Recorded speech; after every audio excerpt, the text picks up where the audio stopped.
Good evening and welcome to the Ogden City Council for May 7th, 2013. Let the roll call reflect that all council members are present.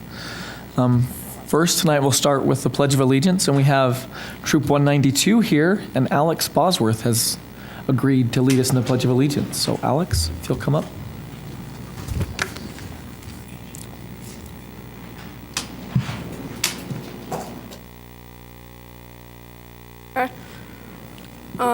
Please stand for the Pledge of Allegiance.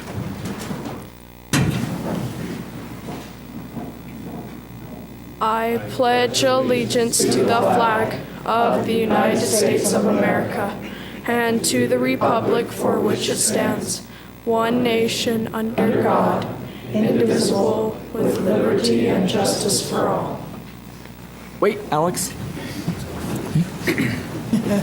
Couple questions for you. First of all, what merit badge are you working on? Citizenship in the community. And do you want to invite your other scouts to come up and they can tell their name and what merit badge they're working on?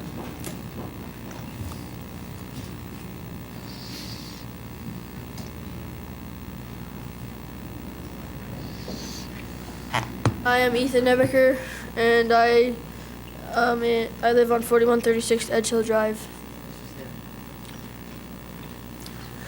My name is Karsten Peterson, and I live on 4135 College Drive. My name is Benjamin Keller, and I live on 1530 Country Hills Drive. My name is Adam Richardson, and I live on 1742 Ross Drive. So we're all working on citizenship. Well, great. And thanks to your leaders for bringing you down here. And College Drive, you must have excellent neighbors up there. Great. Okay. Thanks.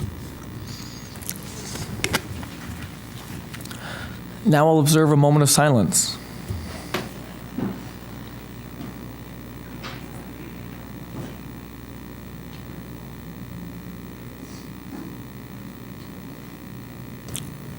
Thank you.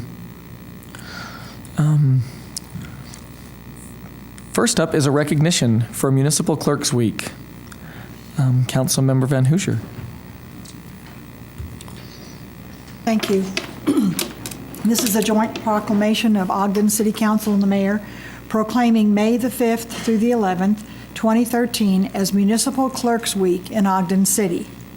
Whereas the office of the municipal clerk is a time-honored and vital part of local government throughout the world. This role is the oldest public servants and provides fundamental services to address the present and future needs of a municipality. And whereas municipal clerks have pledged to be very mindful of their neutrality and impartiality, rendering equal service to all individuals. They serve as the information center on functions of local government and community. And whereas these individuals continually strive to improve the management of office operations through participation in educational programs, seminars, workshops, and the annual meetings of their county, state, national, and international professional organizations. And whereas early social scientist William Bennett, I think it's Monroe, I don't know, said that the work performed by municipal clerks is not spectacular, but it demands versatility, alertness, accuracy, and no end of patience.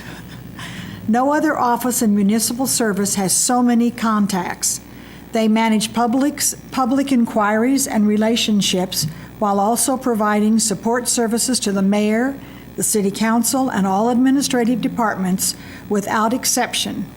And whereas the Ogden City Recorders fulfill the role of municipal clerks in our city, they provide a professional link between the citizens, local governing bodies, and agencies of government at other levels.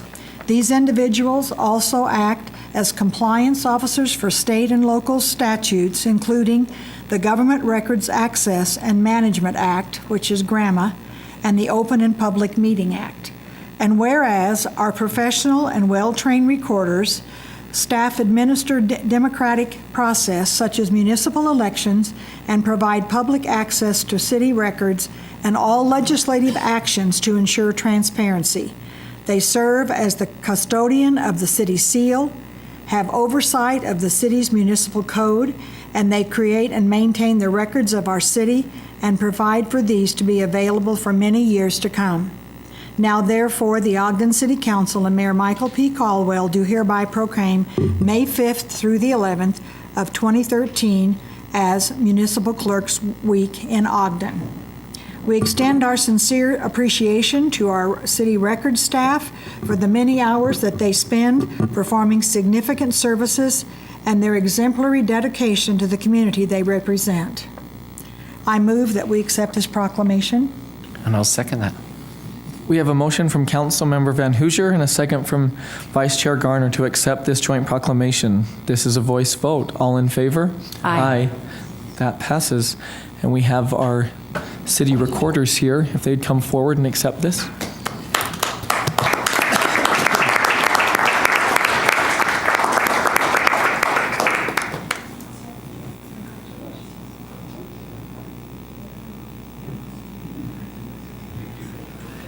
You guys earn it. For all you do. Thank you. Yeah. Thanks so much.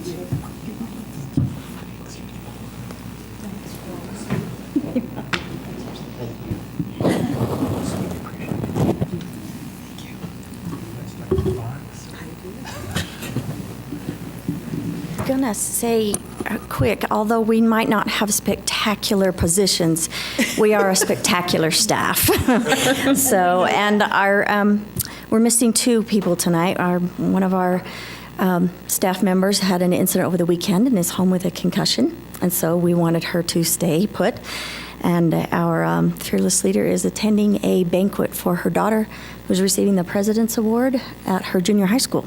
So, of course, she should be there instead of here. So she wanted me to just convey that we are very thankful for all of the support and that you have rendered to our office and our staff as we've been through a change through the last little bit. And we really appreciate everything that you have done and all of the support that you have given us. So thank you. Thank you. We appreciate you.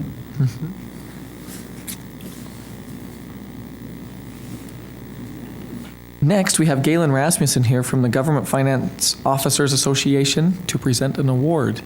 Is Galen here?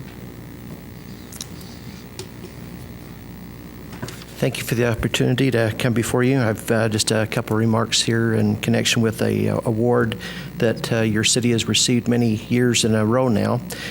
Usually I've been here to present your award for your financial statements. Tonight is for a budget award from the same organization. I'm Galen Rasmussen. I'm currently a board member of the Utah Government Finance Officers Association, and I'm here representing the National GFOA. Tonight to present this special award of recognition to Mark Johnson, along with the mayor, council, and staff of Ogden City. The award I'm presenting tonight is the prestigious Distinguished Budget Award for Ogden City's fiscal year 2012-13 budget year. The Distinguished Budget Award is a nationally recognized award conferred by the National GFOA. The attainment of this award represents a significant accomplishment by Ogden City and its management. The GFOA established the Distinguished Budget Award to recognize excellence in budgetary preparation and reporting and to encourage and assist state and local governments to go beyond the minimum requirements of generally accepted principles and practices. Ogden City's budget qualifies for the national award and evidences the highest principles of accuracy and disclosure. In fact, Ogden City is one of only 23 governmental entities in Utah that received the award, with 17 of the 23 awards going to cities. This year's presentation represents the 17th straight year that Ogden City has received the Distinguished Budget Award. So in recognition of Ogden City's success in achieving this award and honor, I present the award to Mark Johnson, CAO, Greg Buxton, Management Services Director, the Comptroller staff, along with the Mayor, Mike Caldwell, and City Council tonight. Thank you. Thank you.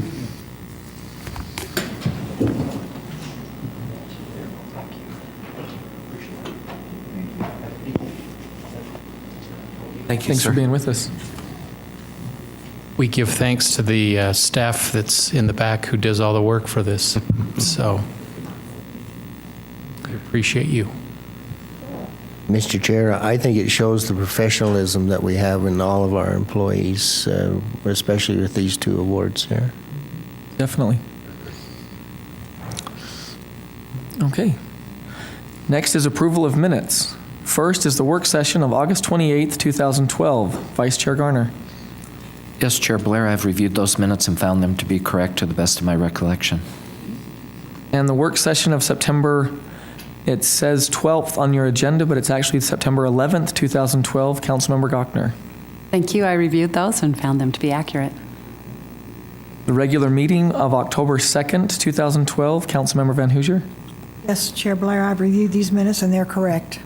And the study session of October 16th, 2012. Councilmember Wicks. Thank you. I have reviewed those and found them to be correct. And the regular meeting of January 15th, 2013. Councilmember Heyer. Thank you, Chair Blair. I have reviewed those minutes and found them to be accurate, and with that, I would move that we accept all of these minutes into the public record as accurate. I'll second it. We have a motion from Councilmember Heyer to accept the minutes and a second from Councilmember Van Hoosier. This is a voice vote. All in favor? Aye. That passes. Next up is old business, propane tank zoning amendment. Mr. Montgomery. Mr. Chair, members of the council, as you recall, we discussed this item a couple weeks ago. And what initiated this was a petition filed by Corey Rallison that sought to allow propane tanks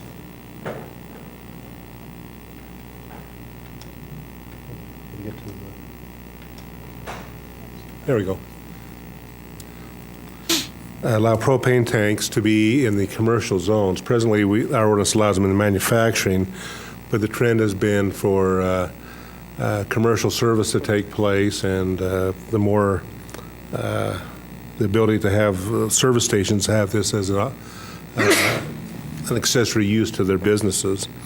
So the petition was filed, the Planning Commission looked at it and had recommended approval to you to allow propane tanks to be in the C2 and C3 zones as accessory uses to a main use, being the service station, and that or other use, and that only one tank be allowed. In that provision, the discussion was that it also allowed tanks to be horizontal, as you see here, or to be vertical, as you see here. The Planning Commission's recommendation to you at that time was that there be a limit on the height of the tank to 13 feet or the height of the building that's next to, whichever is less. Also, in addition, the gallon capacity of these tanks be limited to 1,100 gallons. At the meeting that the council had, Mr. Rollison explained that that 1,100 gallon limit limited the size of these tanks, and at the time he mentioned that the only tank that he could find that would be a vertical tank would be a 499 gallon tank, which would be about 8 foot in height. You recall the discussion that took place about 8 foot, 10 foot, whatever the bidding may be next. We got to a certain height and asked us to go back and look at not only a 10-foot revision be added to the ordinance, but then there's discussion about the way these tanks are mounted. So we did some additional research. We talked to the state fire marshal's office and to understand their process and their review. In their review, we found a couple things. One, they do have charge by state law to approve the installation of propane tanks. And they look at the National Fire Code as part of their review process, and that they have to issue this license based on the standards of that, I think it's NFPA 58, if I remember the citation correctly, code. They also then refer to the local jurisdictions, all the building code issues as far as the items that are needed of any seismic bracing and that is then reviewed based on the International Building Code, which is also adopted by the state. As we looked at those two items and then the charge you had asked us to look at, one of the things that we came across is that to deal with how something is constructed really is a building code and a fire code issue, which are governed by the state legislature and their adoption of that. If we were trying to add something like that into a zoning ordinance, that is the improper place, and we don't have the jurisdiction to do that. It has to go through a process with the legislature, through different processes with the building code officials, if we want to make an amendment to any specific item other than what is covered in the building code now. Or as the fire marshal looks at, I think we quoted one part of the state law is that local jurisdictions cannot create other regulations other than what's in the fire code. And so as we looked at that, we chose not to propose any new language in the ordinances before you tonight regarding how a structure is built and attached, because those two codes really are state-approved codes, and amendments have to happen on that level. One of the things that's happened since I did my memo to Glenn and since Glenn did his report on to you is that Mr. Rawlson sent us a drawing, or first of all, a drawing and then a photo of the tanks that are available. As we looked at that detail of the drawings, though, we noticed that the height of those things are 11 feet. In discussion, he had noted that I guess these are the tanks that he sees that are available at the 499 gallon range, that the 8-foot tanks don't exist. And so the ordinance that you have for consideration at 10 foot basically would say the tanks have to be horizontal in. So that is something that's transpired since the memos went out, and I want you to be aware of that.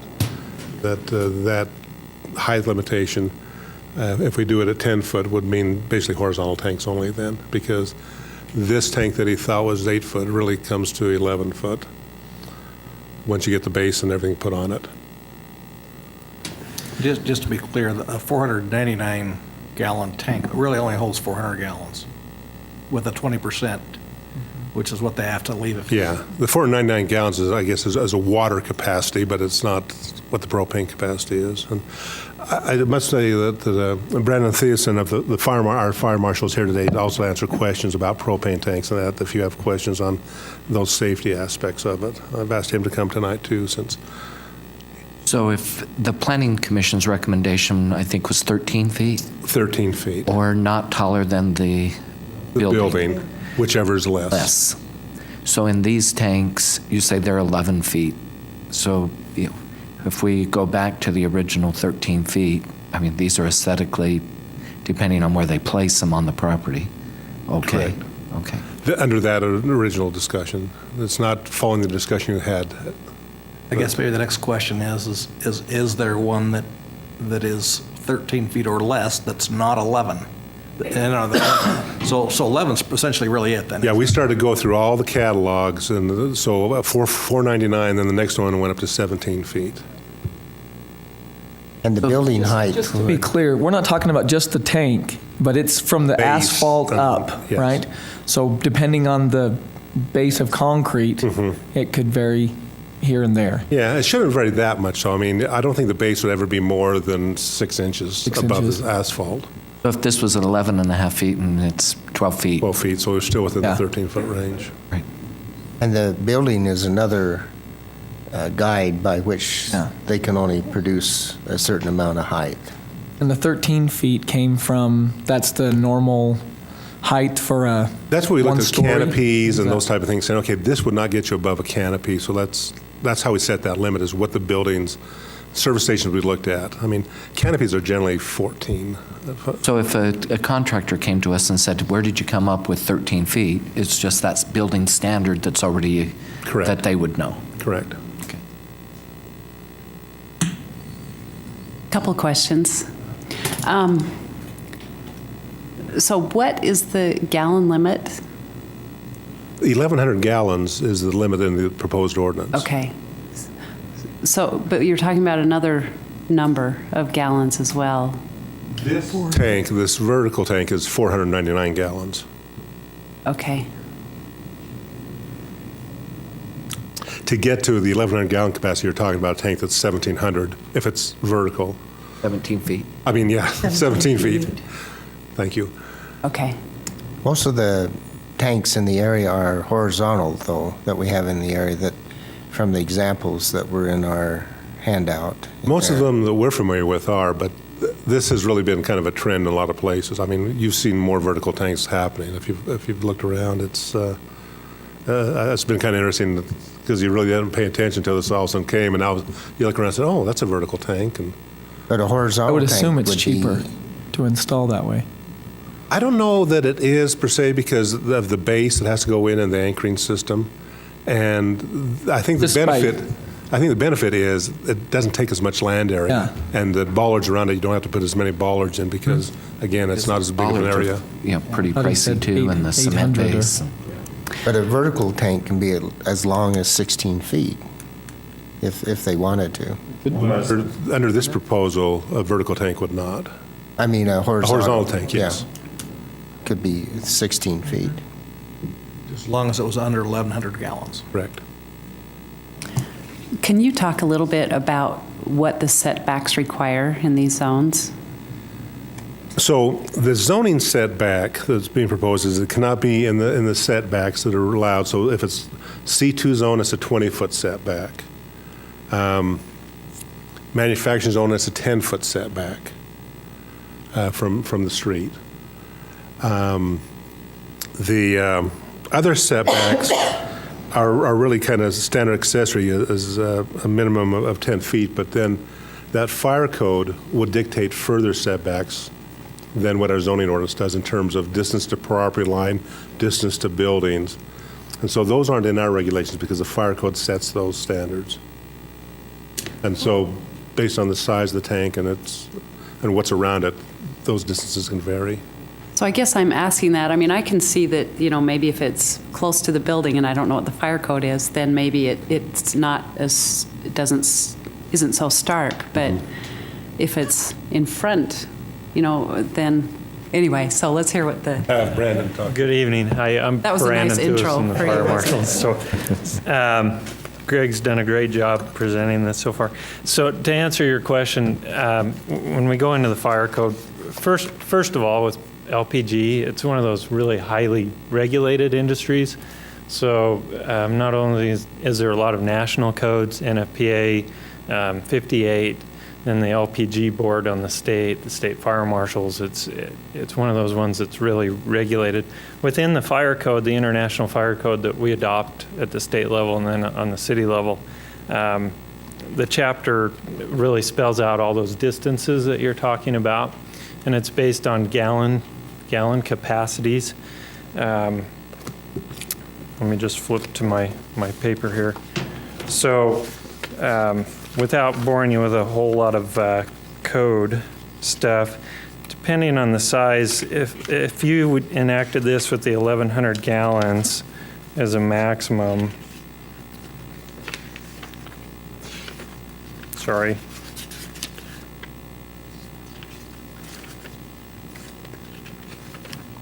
Too many tables here. There we go. So, just look this up here. Can you see that at all? Just this table. So there's several tables in this chapter. This is just one of them.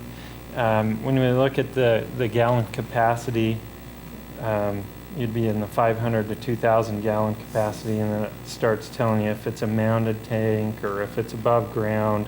So if you come to the above ground, over here, you're 25 feet from lot lines, public ways, other properties that can be built upon. And so the table gets real specific on the gallon size and how close it can be. There's other restrictions for roadways and those kind of things. That's what the State Fire Marshal's Office looks at and reviews when they take these submittals in. They are looking at the same code that we look at. I, in turn, then get a copy of their approval notice for us to look at in the site diagram as well. So does that kind of answer your question? Mm-hmm. I mean, I guess my concern was that maybe it would be out in front of the fuel tanks, and it sounds like if there's a 25-foot setback. Yeah, and it gets hard be. for these contractors really because they're trying to balance not only zoning setbacks and everything that we required as a city, but also the fire code setbacks from properties and window openings to buildings and doorways. And so, in some cases they come in, there's only one specific location that works on the whole property. And that's why the vertical tanks to them is a great option, because they can't fit that 25-foot long horizontal tank in, but they can put an 11-foot or 13-foot vertical tank in that one location that works. I have a question about, I know that there are underground propane tanks that users have. Are there such a thing for resellers? I have not seen any of those. Most of what we have, well, all of the tanks that we have in the city are mostly horizontal. We don't have any of the vertical ones yet, as we're working on that. But I'm not aware of any underground LPG storage that we have. We have some residents that have LPG in their backyards during Y2K, and we were all scared that the computers were going to end the world. A lot of people prepared for that and put in LPG tanks in their backyards, and they fall under the same rules for distances and things like that. So again, the distance from a residence. What is the distance from a residence? Let's say there's a little gas station on the corner and you have a residence on either side. How many feet does it have to be from the residence property line? Depending on the gallon size, it goes back to that same table. Which, because it says for lot lines. Yeah, okay. So you'd come off of that lot line. 5 feet. Yeah, the 25 Come feet in that from it the lot requires. line. Correct, come in from the lot line. And there are incidences in the footnotes where that can be reduced, if they meet certain criteria. So those are all things that are spelled out in the fire code. Thing is, we have no control over that. It's Unfortunately, a state statute, yeah, that's it. it's something that's state statute and adopted at the state level, and then the LPG board governs that. And they've sent us that letter saying that that's one of the areas that we can't impose further restrictions on. Thank you. So I guess I just have one more question for Greg. Okay. So in light of the fact that it's a 25-foot setback, and if we're a little concerned about just the aesthetics and just the entryways, is there any reason to put language in to limit these to the side of the building versus the front? Or do you think the 25-foot setback takes care of that? What the fire code is there is what you got to do, because if you modify it some way and say, okay, it's got to be the side, the only place it can be located is not in that side, then it could be construed that we're modifying with the state regulations, because now we've denied them complete, unless zoning-wise we say we're just not going to allow them at all. And so when we get into those concerns, that's really what you look at, is saying, well, this is not appropriate in commercial zones, period. Thank you. We will now receive public input on this issue. Is this your stuff?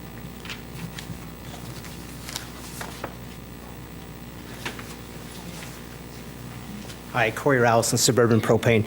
First, can I address the setback requirements to bring a little more clarity to it? Any residential, when we're to a residential property, it has to be 25. It cannot be reduced. Any property lines that is non-buildable, then we can go 10 feet away, and that would not consist of a residential. So non-buildable would be like a street. So if I was next to a street, I could be 10 feet away. But any residential or any adjoining properties, I cannot be less than 25 feet away from those property lines itself. A lot of restrictions in the sense of grates, even in the ground. There's a lot of restrictions. Like he mentioned, sometimes when we get into a property, there is, like he said, there's only one spot. And one of the diagrams we had from one of the proposed locations, the Sinclair Station, we actually outlined this whole big property itself where the tank can only go. So to address on the tank size itself, tank sizes are like us. We all come in different sizes, shapes, heights, and everything. That's the same thing with tanks. There's a lot of different manufacturers. So the tank, can you turn that on? This tank right here is actually, we found we're a national company, so we're able to bring this tank in from out of state. When we heard about the 10-foot proposed, we went and we started digging a lot more. And within our whole company, nationwide, we found 2 tanks in 300 and something service centers that have tanks smaller than 10 feet. So what we gave him is on the new tanks. If you went out to buy a brand new tank, they're around 11 something feet tall. So what we did is we brought in 2 tanks a while ago when we started this about 6 months ago. And basically, if you see right here, this is one tank that is coming from the base plate to the very top. This is actually the valve in case there's anything needs to shoot out, it'll shoot up in the very top. It's a safety feature. So this tank comes in at less than 12 feet. Another tank comes in at 137. So this is a great picture. I don't know, can you zoom out on this one? This is going to kind of show you that the one behind that is 1,150 gallon vertical, and you can kind of tell, you can't even see the feet on the other one there. So we really feel that the 13-foot proposed was a comfortable size, just because if you notice on this picture right here, when we're actually looking at elevations, we don't know what the elevation is going to be on the property.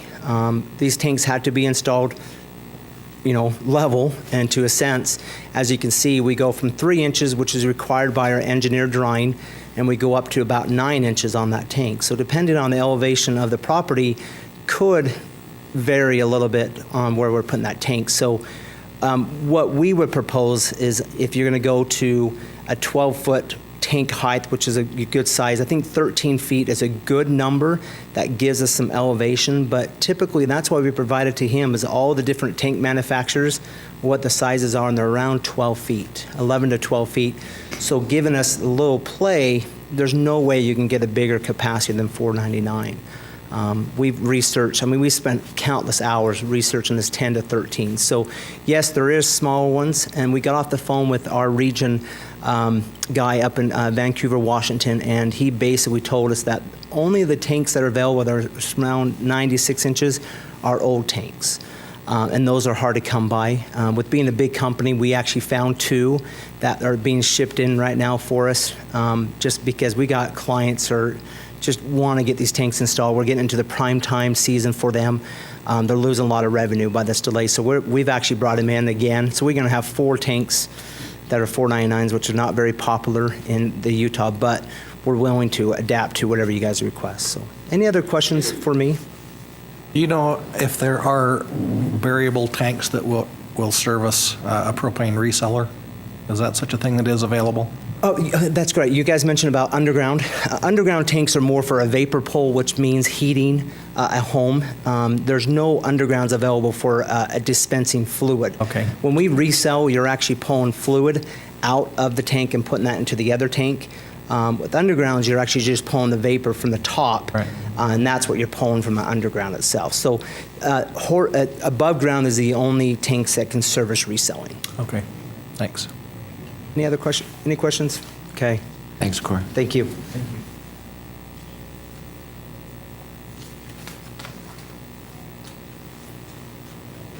Any other public input?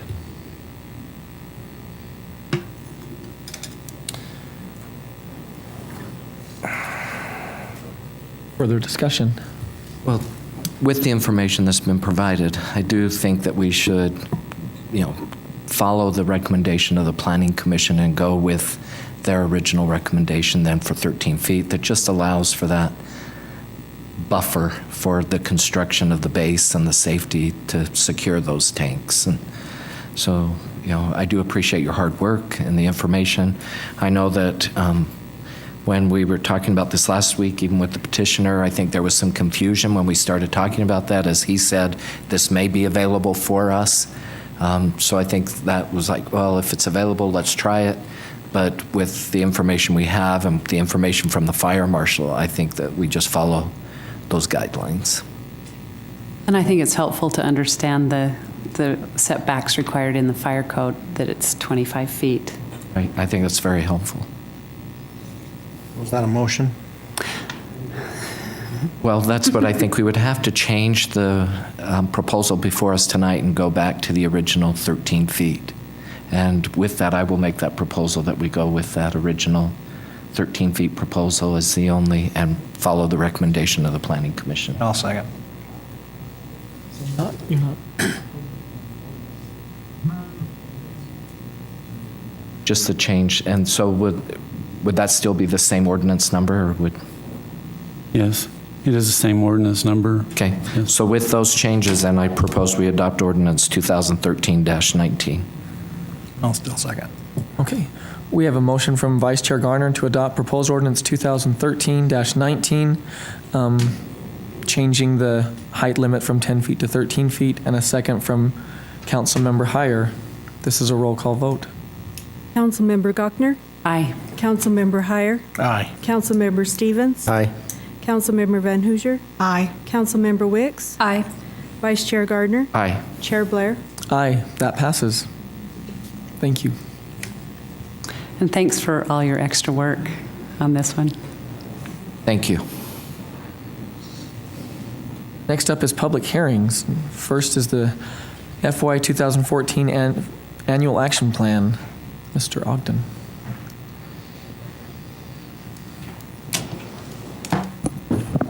Mr. Chair, members of the council, the item before you is the Annual Action Plan, which is a part of our 5-year consolidated plan process for the receipt of federal housing and community development funds that come to Ogden City. This is an annual process, and we follow the same routine each year. This year, we're slated to receive just under $1.2 million in new money from the federal government for housing and community development. And they prescribe an application process. It's called the Action Plan process. The 5-year plan lays out strategies and annual goals and program and project requirements for each year. And then each year we receive the funds and carry out build a report that becomes an application for the receipt of those funds. Just to quickly talk about the sections in the action plan, it's predicted by a format that HUD requires, so we're just kind of carrying out this pro forma document. On page 10 is a budget summary. These are kind of highlights of the action plan. And then it goes into the annual goals that we've set in our 5-year plan that we're going to carry out on pages 25 to 27. And then a more detailed kind of summary of the projects that are undertaken on page 28. It begins. And that includes program and project descriptions, budgets, goals, and tying them in with the community needs that have been identified in the 5-year plan that we're trying to address. Then there's a section that has to do with addressing affordable housing needs in Ogden. And these are not only the Ogden City activities, but those that are undertaken, for instance, by the Housing Authority. They deal with affordable housing, homeless providers, impediments to fair housing choice, which is, again, a federal requirement that we undertake, things like that. So there's a section that kind of synergizes and ties in those activities that we're doing and relates them to the affordable housing goals and requirements. So that's kind of a thumbnail of the plan. And again, it's the same plan that we put forth each year, and we're carrying out the 4th year of our 5-year plan. So next year will be the 5th year, and then we'll enter into a new 5-year plan after that. I'll talk briefly about the sources of funds. The total plan calls for $4.2 million, just over $4.2 million of funds.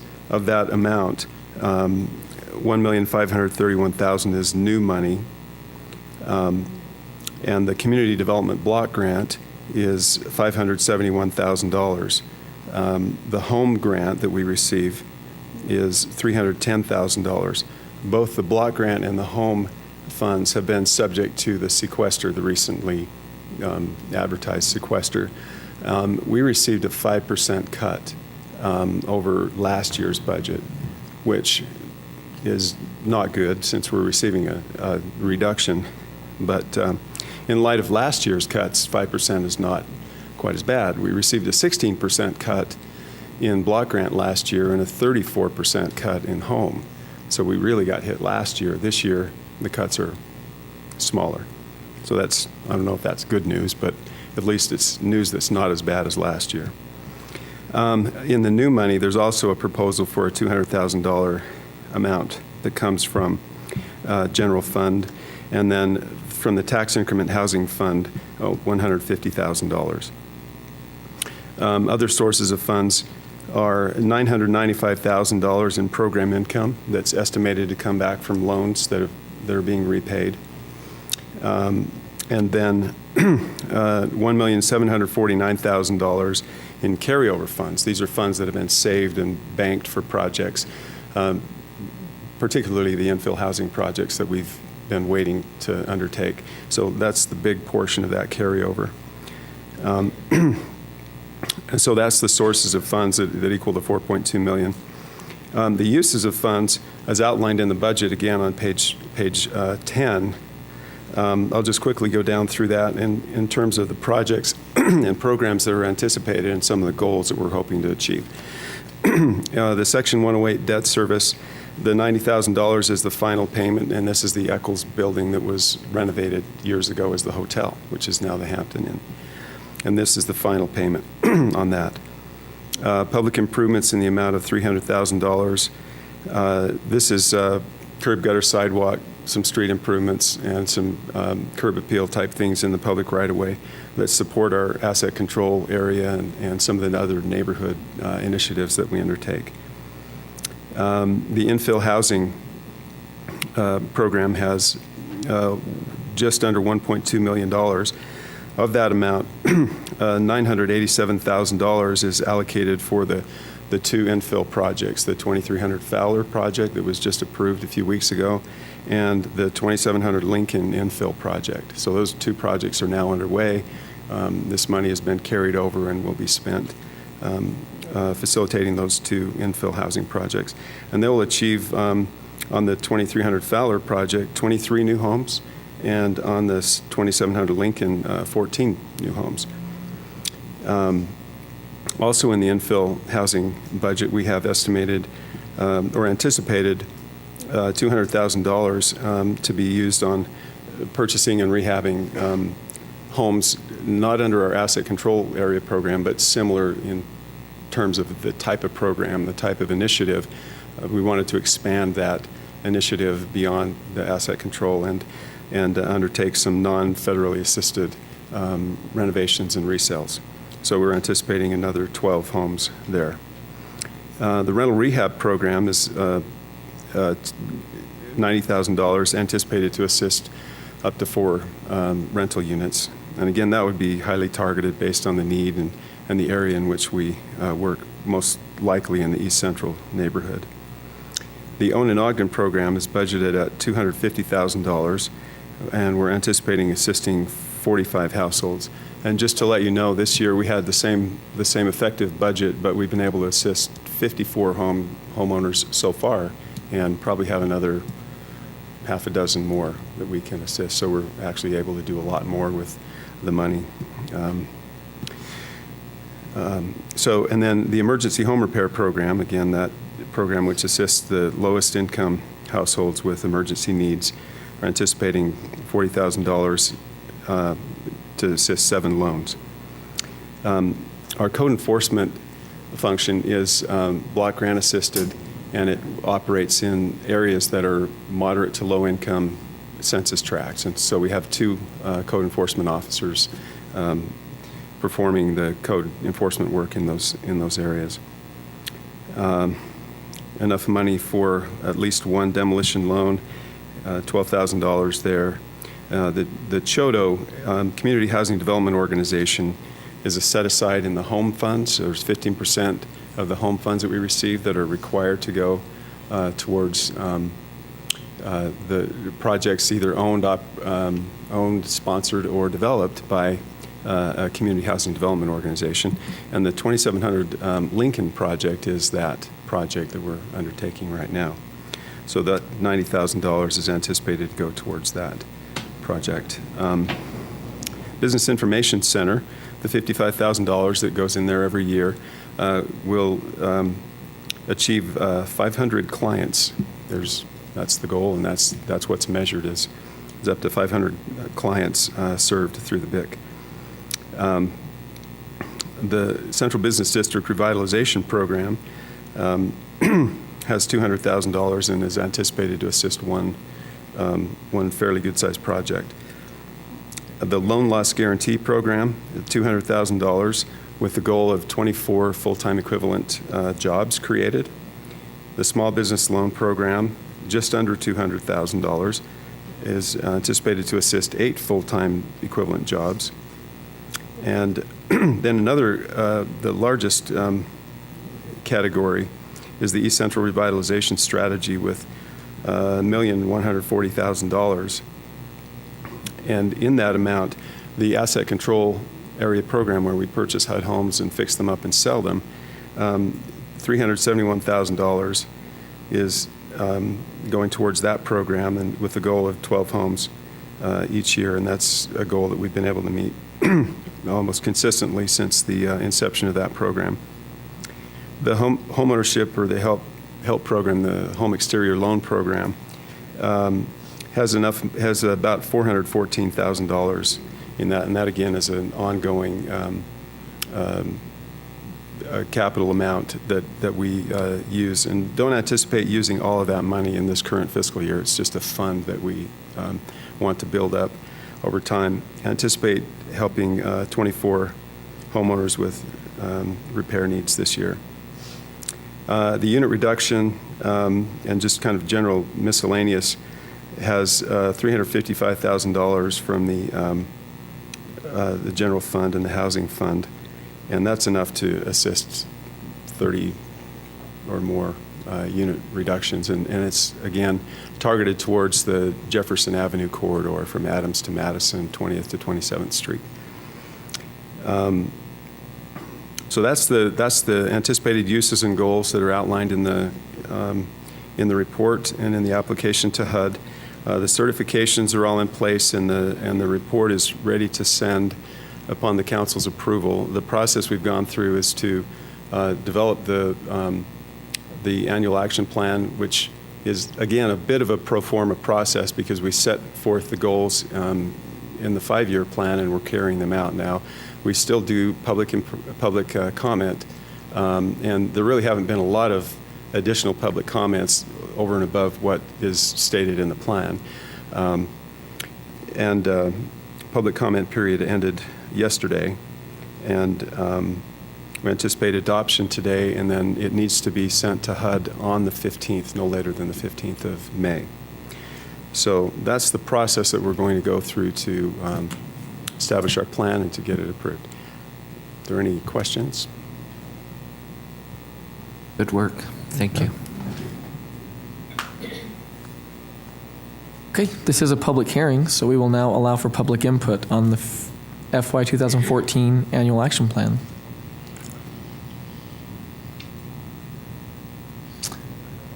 Chair Blair, seeing no action on the public hearing, I move that we close the public hearing.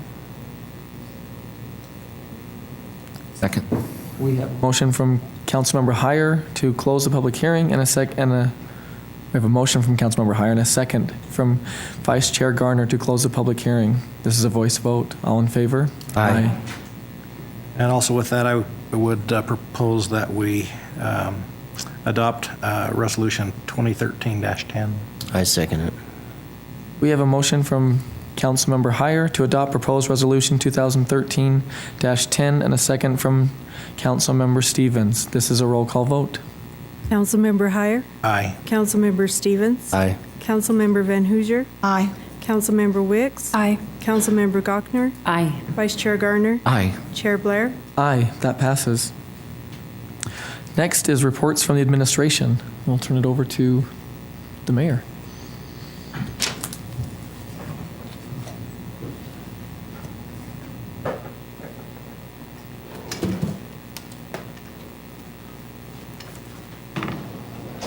Thank you, Chair Blair.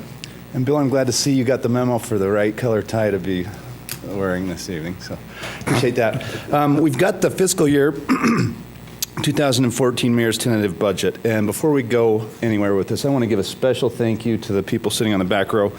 Lori Johnson, Lisa Stout, and Camille Cook have worked very hard on this. It's been a long project.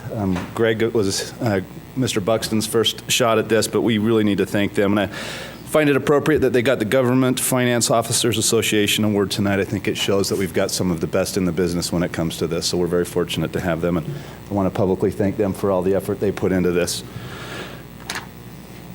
And just hit the mouse. This is one of my favorite quotes, and when I was, we had our department director retreat last year, I told him, I look around the table and doing the math, we've got about 120 years of municipal governance experience, and right now I've got a total of 2 weeks.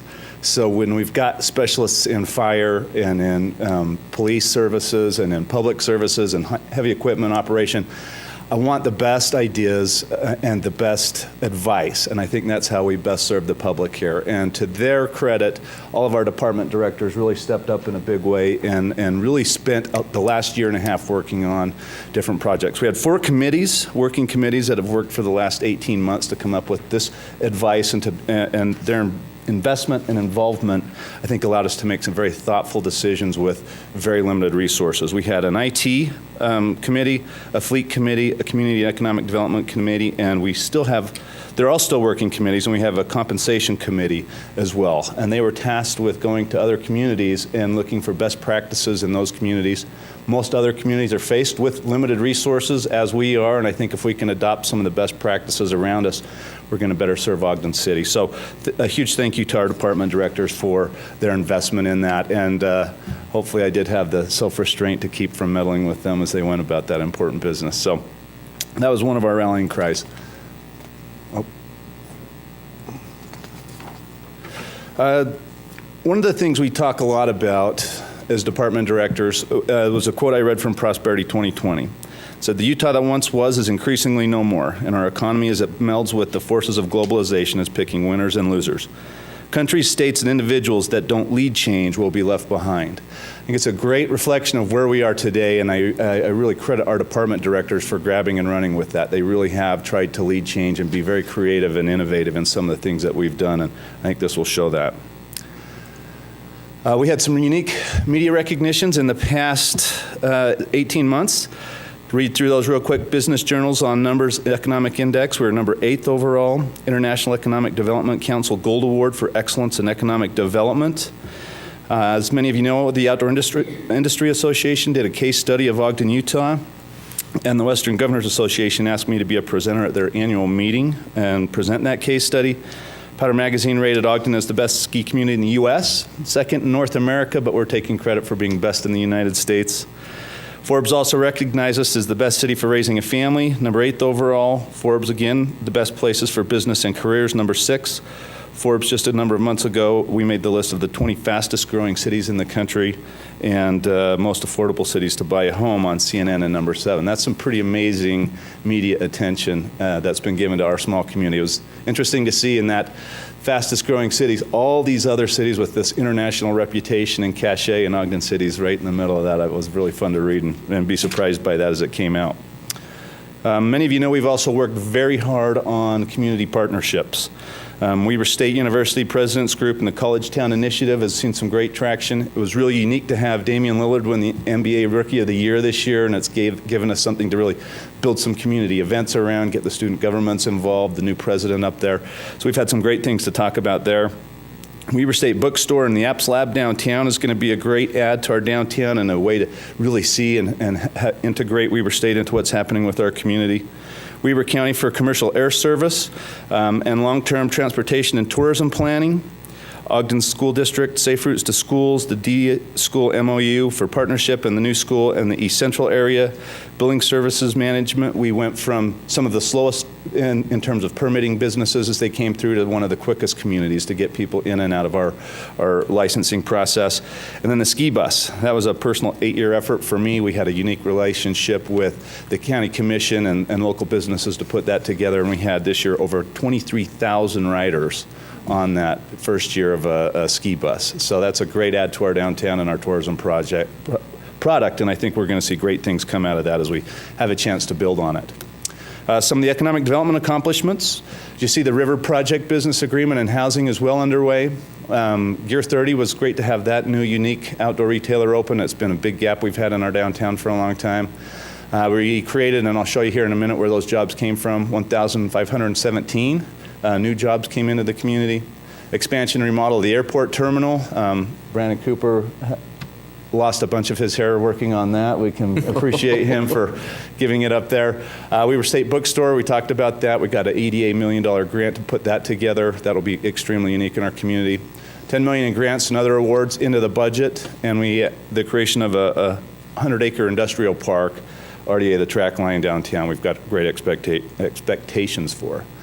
These are some of the highlights for the major corporate expansions. You can read through those. Home Depot brought in 275 jobs, Wayfair 240, Market Star 200, Homeland Vinyl 68, Rocket Lawyer 66, NV Composite 61, and the Infinia Corporation, a solar power company, brought in 40. And then we had 49 in some other areas. New recruits.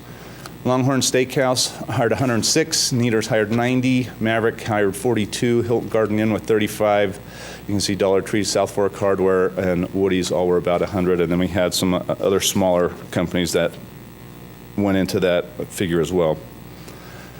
The BIC loans, we were able to help the Copper Sports Bar, Blooming Lotus Imports and Yoga, Slackwater Pizza, the Movie Grill Climate and Therapeutics downtown, with Business Information Center loans, and then the housing and urban development. I think the D School relocation and Village Center project will be great. I know Ward's been working very hard on that. 50 home rehabilitations have been completed. Owen and Ogden, we had 54 homes completed. They had a goal of 45, total of 86 home reclamation projects, so a goal of 150. Then the 15 townhomes on the river, we have 5 sold, 3 under contract, and 18 additional just past planning. And I think it's worth noting we've had almost 250 applications for those homes that are down, the townhomes that are down there now, and they do at least 20 tours a day, they were saying. So there's a great deal of interest and energy in what's happening with that urban project that's downtown. We think that's going to do some great things in the next little while. Police Department had a dynamic year. We recognized, I think the average mileage on most of our police department vehicles was well over 100,000 miles. Those aren't easy miles. I always laugh that it's not the number of miles necessarily, it is the type. They had both a lot of miles and a lot of really hard miles. So we were excited to be able to redo some of the leasing and not have to go into the general fund to do more, to pull more out to fund some of these police car improvements. We're able to get 49 new cars on the road with 20 more circling. Our fleet group did a great job with that. They produced a press release just recently that showed we had a 15% reduction in Part 1 crime. We're very proud of the work they're doing there. Pharmacy box, they didn't know what to expect when they put that new pharmacy box in, and they said they're emptying it at least once a week. It's had tremendous success down there. So that makes our water and everything else safer as a part of that. That's been a good, successful project. We introduced a sex offender registry kiosk in the public service building. Consolidated the SWAT team with Weber County and the Sheriff's Office. The money we were able to save doing that, we poured back into equipment and training for the SWAT teams. We had 2 independent SWAT teams with all their associated gear and training, and we thought this is a way to work with Weber County to streamline that and to do more with less, and we were able to use those resources to improve the training they were able to receive. Moved animal control to police. I believe that's better served out of the police department, and there's some support occasionally in events that have to do with family animals that I think the police need to be aware of and supportive of. And they fielded last year over 105,000 calls for service. So that's a very busy department doing some amazing work. Fire department had 13,500 medical calls, 2,242 fire calls. They're very busy. Brandon, 900, he's gone, but 990 fire inspections that's a good body of work to get done. 250 plan reviews, 41 fire investigations, 29 public ed events, reaching over 11,000 elementary school students. We were able to acquire the land for the new station that's sorely needed, and 2,766 fire hydrants inspected. That's been a critical service for our community. I know when we had a fire up behind the Harrison Plaza, one of the hydrants didn't work. And so it's terrible to have the department show up a family or a crisis happening, to not be able to pull water's a terrible thing. So a lot of our light duty guys were inspecting fire hydrants, and we're quick to get off light duty because that's not the funnest of work, but we appreciate the work that they put into that. And then we also needed some upgraded training for our new commercial air service that started last September. Along that line, flights have averaged over 94% occupancy, which means since September 20th, we've brought in over 15,000 people into our community. They're looking at opening a number of new lines we're really excited about when they open service to Las Vegas, Northern California, Southern California, and some of those others they've promised. We're going to, I think, see a great thing happen with our tourism product here. And I know in January they had round-trip tickets to Mesa for $82. So you can't really beat that, and the convenience of getting in and out of our airport. There's been a great thing to add in the last little while.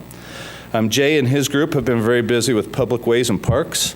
Very proud of that top line. You can see a $262,000 increase in golf course revenue over calendar year 2011. We put in some new cart paths and some new carts, and Todd Brinkman has been aggressively going after all the new tournaments. I think there was a stretch last summer where they had 60 events in a row, back to back to back to back to back. So those guys have been very busy, and they did great work up there. We were able to secure $764,000 through grants and partnerships. We were able to get the Weber State Water Transfer Line Agreement finally in place, and a lot of that work done. We're real proud of the Ogden River project. That's the $6 million project that included the removal of the 2,500 tires and 15,000 tons of trash in just 1.1 mile of river. To be given the Blue Ribbon Fishery designation last September for the work that's been done there has made it a national model for Division of Wildlife Resources, and we're extremely proud of the work that's gone on down there. And Jay's group was the one that put that together. 100-year-old water line replacement project in Ogden Canyon. Estimates we had this week were that we were losing close to 2 million gallons a day of treated water through that big soaker hose we had running down Ogden Canyon. That's long overdue. That's been a tough project for everybody to have to deal with. It's inconvenienced a lot of people. Hopefully we don't have to do it for another 100 years, and we've appreciated the work that Public Ways and Parks have done. They've gone individually to knock on each door and really do some public outreach to say, hey, we're going to be in your neighborhood. They've got gift cards for some of the local restaurants in the canyon to say, please have a quiet night out on us. Let us know if you have any questions. We really appreciate your patience. And so they've gone well above and beyond what you'd typically expect on a construction project to really reach out and recognize that this is an inconvenience on everybody up there. We appreciate that. FEMA projects in Serge Simmons Kayak Park. The river's been restored down there. That was a big project. We had severe damage from the flooding a couple of years ago, and they've kept an eye on that, and we're able to do some great things there. Christmas Village was great. As always, they provided critical support for 30 events, but it's worth noting we had 110 special events that were permitted last year in our community. So that's a great thing to bring people in and to, I think, showcase some of what makes us so special. Some challenges. As many of you know, general fund revenue, primary revenue sources, we have property tax, sales tax, franchise taxes, and fees. And when we're looking at double-digit increases in a lot of the areas, and a lot of these taxes are flat or worse, it's a huge challenge for us to be in right now. We're just coming out of one of the worst economic environments we've seen since the 1930s. And how do we keep pace with inflation and rising costs? It's been an issue, and it's why the budget process is a full year's commitment now instead of a 90-day process. We're involved in those working committees throughout the entire year. Revenue challenges, local option sales tax, telecommunication utility tax, and the municipal energy sales and use tax all have rate limits set by the state of Utah. We don't have a whole lot of wiggle room right there. Property tax, the state certified tax rate law, and the truth in taxation make it difficult politically and personally to raise property taxes. Nobody wants to see property taxes raised. It's something that it's just distasteful for everyone. And so you try to do everything you can to not get to that point. And then with property tax, numerous taxing entities are tied to land parcels. Property owners are willing to pay only a certain level of taxes, and our total overlapping rate is one of the state's highest. So we don't want to see property taxes make a jump to cover any of these shortfalls. Sales tax base, our sales tax base must grow at a rate higher than inflation. and then some to cover the rising city expenses. This is a difficult challenge for a built-out community like ours.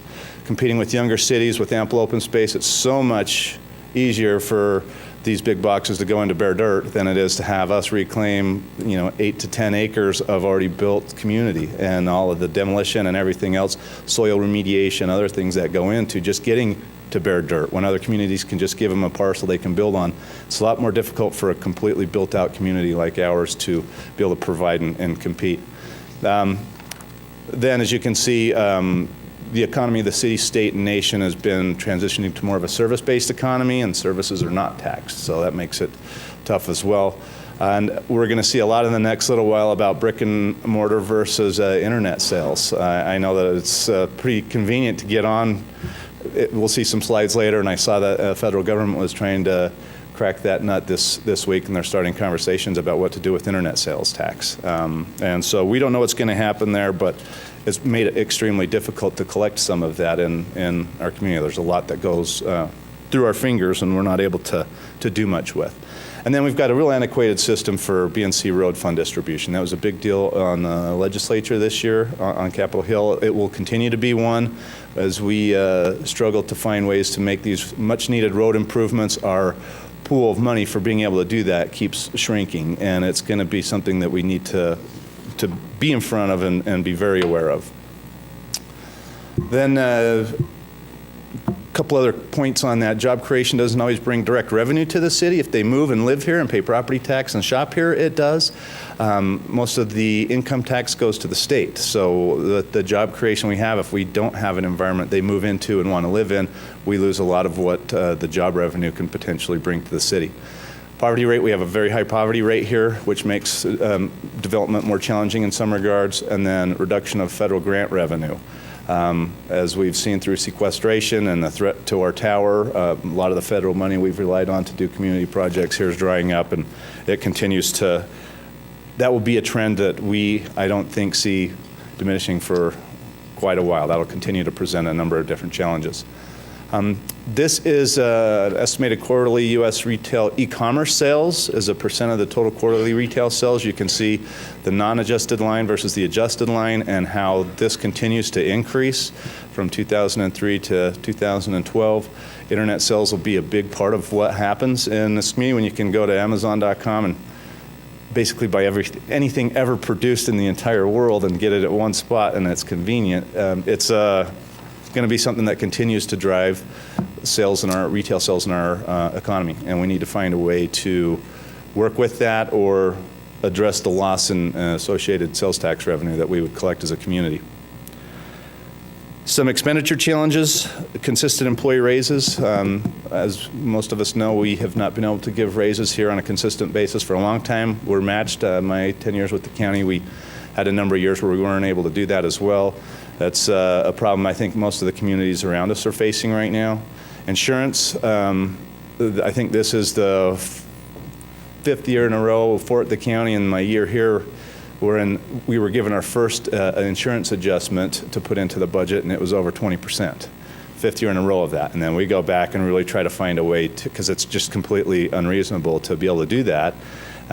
We can't afford it. I don't know how the insurance company can legally get away with 20% jumps year after year after year, but it continues to be a real issue for communities, and we need to find a way to get a handle on that. Retirement continues to increase at very rapid rates. Fuel, many of you know, at $4, $4.50 a gallon in the summer for some of our fuel. That's a difficult thing and an unfunded budgetary line item that you just can't ignore. You've got to pay that extra rate, and we haven't had budget increases to be able to cover that.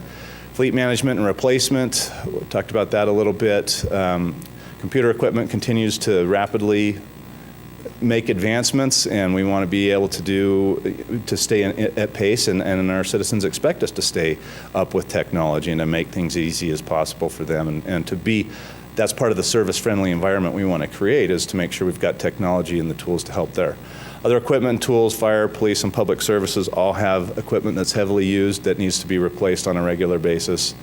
I mentioned the reduction of federal dollars to help with that support. I know the fire department's been great at finding really unique grants and funding for some of their special life safety equipment. We're seeing those grants dry up in a big way, which scares us. We do not have a rainy day fund here to cover things. We've been very aggressive as a city at using the money we had to leverage, use it as Tom would say, seed corn to bring in new business and economic opportunity. But that is a challenge that we have, a lack of a rainy day fund. Delayed infrastructure improvements, other unfunded increasing expenditures, and as we said, economic development. I have a few highlights, and then I'll bring Mark down to do a deep dive into some of the numbers. So a bit of a bright spot, the general fund, you can see we've got an overall increase in that. Ogden Redevelopment Agency, we have certainly a little bump in that. The decrease you see in the Ogden City Fund there is a lack of the money for the water project that we've done through the canyon. We had bond money for that. That's been pulled out of the budget to complete that project, and so you see a little bit of a dip there. And then the Municipal Building Authority. So a lot of other communities are going the other direction. I think we have some bright spots we can build on, but kind of fiscal year 2014 comparison.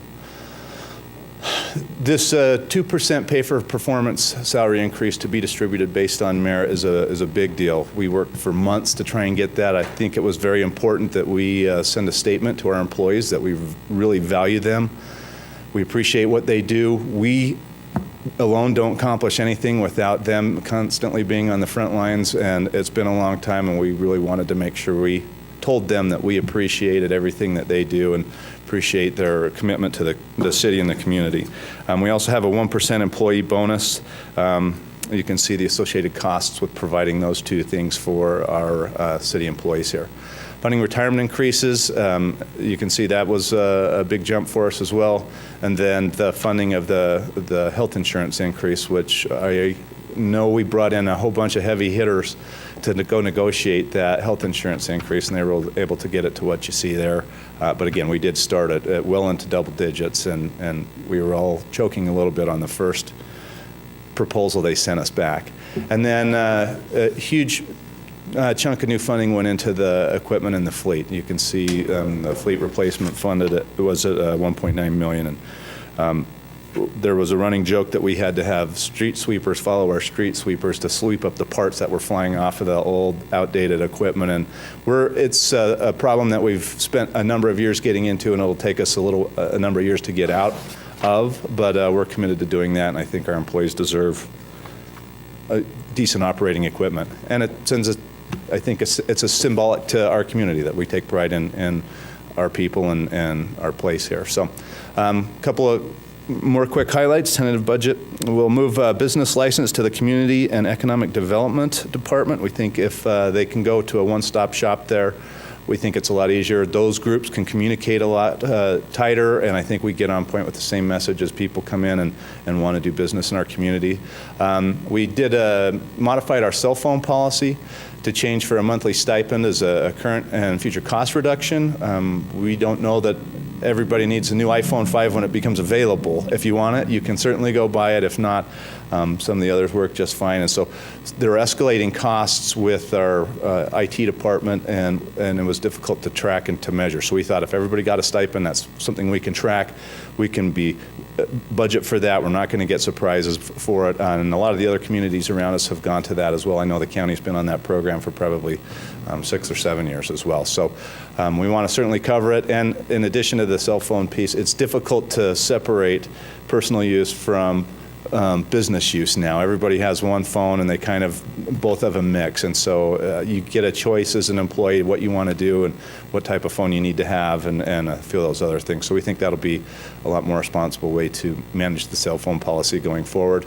And it also applies with some of the new IRS guidelines. So we think that'll be a lot cleaner. And then the CIP plan has ramp funding. I appreciate everybody's hard work on that. This year, we're able to secure almost $750,000 in ramp grants, which, as many of you know, are really unique quality of life improvements to not just Ogden City, but all of Weber County. And the communities just could not afford some of those quality of life investments without ramp. And I'm preaching to the choir, but you all know I've got a good history with ramp, and I appreciate the work that our people did to work on those unique ramp grants. And then some of the capital improvement projects you'll see as you can walk down that. We've got a lot going on, and we're very excited about some of the things we were able to do. And again, a huge thank you goes to our department directors. And it was a full year's process to put a lot of these things together and to make some of the recommended changes and suggestions. And so I'm very proud to present a lot of the work that they've done to you guys, and look forward to some more discussion. And Mark's got the numbers piece of this now. So thank you very much.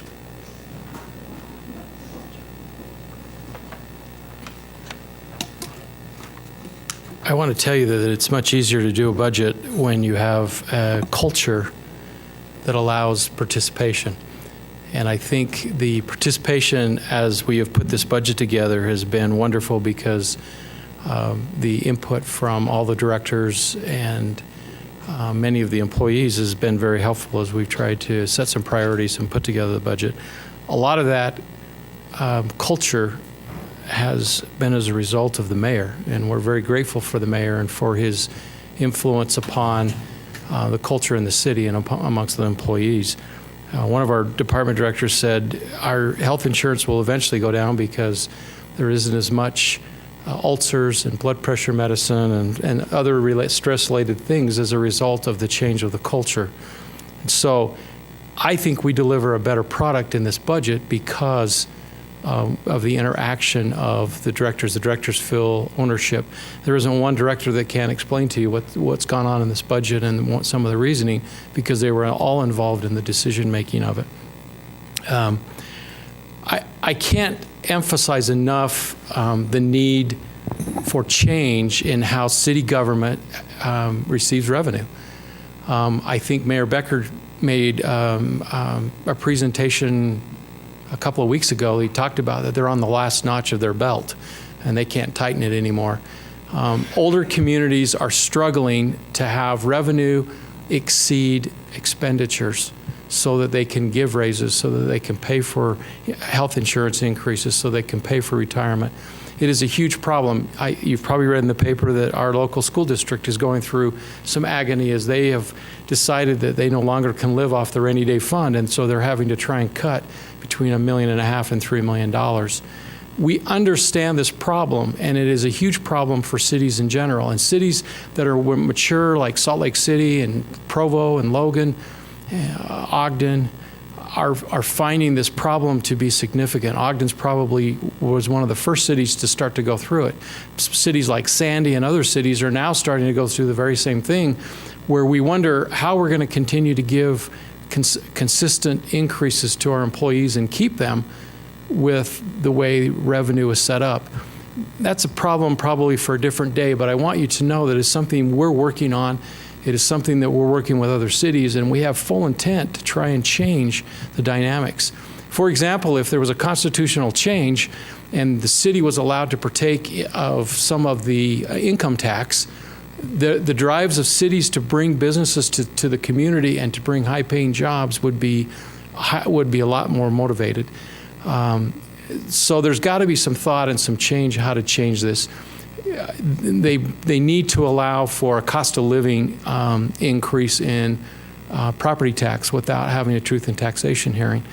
There are several things that need to be looked at, because I can tell you that revenue will not be sustainable as time goes on, and as the unemployment rate comes down, it's going to be harder and harder and harder to keep our employees and to attract new employees to come work in government.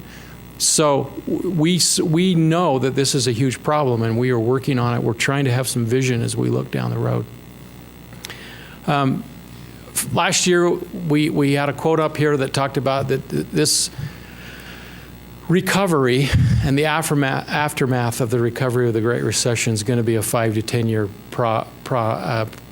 event. The recession started about 2007, so we're not going to make 5 years. We're hoping that it's less than 10. But we still are not out of the woods yet. And I think that made this budget maybe one of the most tricky for us of all the ones I've done so far. And this is my, I think, 9th or 10th budget in a row as on this side of the table, and I did 2 on that side of the table. This is a hard one because of all the variables that we have no control over. The quote for this year, I like Mark Zandi. He's probably one of the best economists that I know, and probably been the most accurate through this last 7 and 8 years.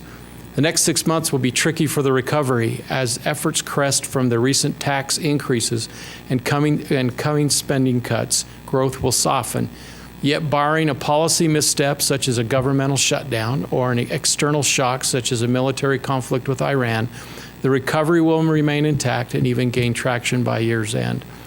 That brings a little bit of comfort knowing that we're probably going to go through a little slowdown here in the spring and the summer, but things will pick back up depending on how they handle some of these cuts that they're trying to make in the sequestration and some of the other issues that are facing Congress. It was significant that the Senate passed the internet tax bill. It's yet to be seen whether the House will. But we definitely need for that to take place. It is taking millions of dollars away from state and local government. If you think about it, one side of the aisle thinks that it's a new tax. It is not. I agree with the other side of the aisle that says it's an enforcement of a tax. Sales tax is already about, and it should be enforced no matter what. We are strongly supportive of that legislation, and we hope that you will. And if you feel so inclined, contact a member of the House and encourage them to support that at a national level. Reminder to you of the general fund revenue sources, where this all comes from. One of our great concerns is 28% of that revenue comes from sales tax. I'm going to show you a slide in a minute that shows you the volatility of sales tax. Sales tax is generally dependent upon consumer confidence, and that gets shaken on a regular basis. November, consumer confidence was high. December and January, when they were talking about a cliff that we were going to run off, it went down. And when sequestration came out, consumer confidence went down. Just in the last month, consumer confidence went up a little, unexpectedly. So consumer confidence is a funny thing. If you take a look at property tax, sales tax, and franchise tax, that is almost 60% of our revenue. So we depend on those three taxes heavily.